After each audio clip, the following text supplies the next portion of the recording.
Actually, hi everybody, Ralph Havens here, autoimmuneanswers.com. And today I'm doing our Facebook Live and YouTube and podcast a little later. And I was thinking about something this morning. You know, I've been reading a few articles today about chronic illnesses and different people's ideas about how to overcome them. And there were some cool articles that I'll talk about in upcoming episodes of this, but having to do with, adverse childhood events, things that happen, bad things that happen to kids growing up, and then it causes certain types of conditions, autoimmune conditions, depression, anxiety, other things. But today I want to talk about another cause of depression, a thing that can cause depression, and it's something that's more easily shifted for people. So if you know anyone that's dealing with that type of thing, this might be useful. Years ago, well, it's been about, I guess, 2007, I met Jen, my wife, and she had already done a lot of work to help herself get better on all sorts of levels. And that includes clearing up some deep depressions and some things that had affected her life. And she did a lot of internal work, a lot of looking inside and shifting herself and the way she looked at the world and all sorts of cool ways to do that. And when she met me, we started shifting more things in the physical world because I could see things. I studied with the medical intuitive. I learned that's what I do, is help people with autoimmune conditions and other conditions to overcome them. And one of the things that Jen did was she got off of gluten. And because of the training I had with Dr. Thomas O'Brien and Dr. Sharon G. Mateo, I learned how important that can be for a variety of conditions. Depression is one of them. And there was an interesting phenomenon that showed up in our research.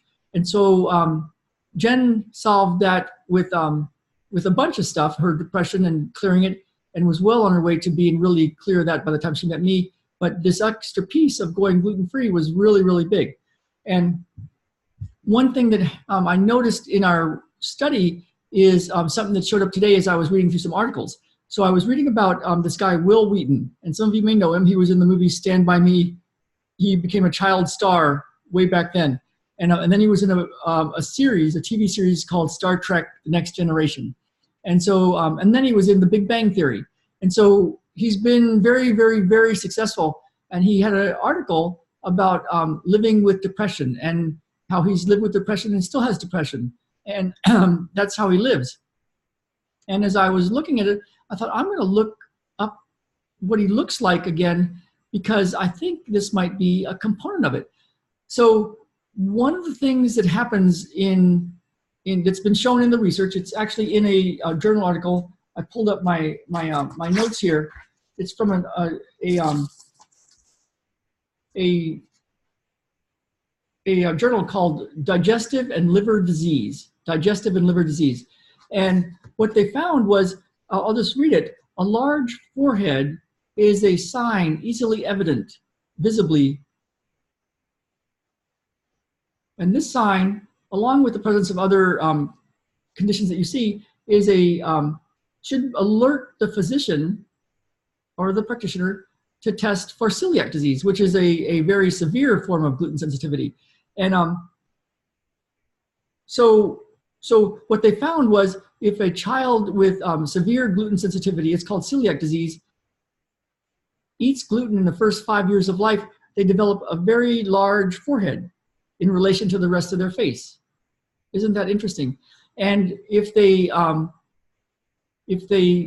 so later on in life, you can tell if somebody's had a very, if they're gluten sensitive, and they weren't gluten-free for the first 5 years of their life, they'll have a very big forehead. It's a very common sign. It's very consistent.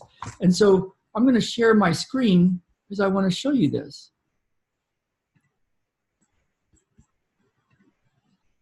All right.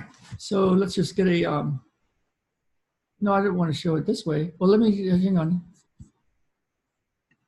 Here's Wil Wheaton, taken from Google. And you can see how his forehead is that big compared to the next landmark is from the middle of the eyes down to here.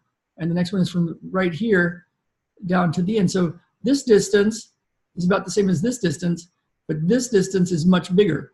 And that is a clear sign of celiac disease. Isn't that interesting? And this is the journal article that talks about it. So just so you can see that.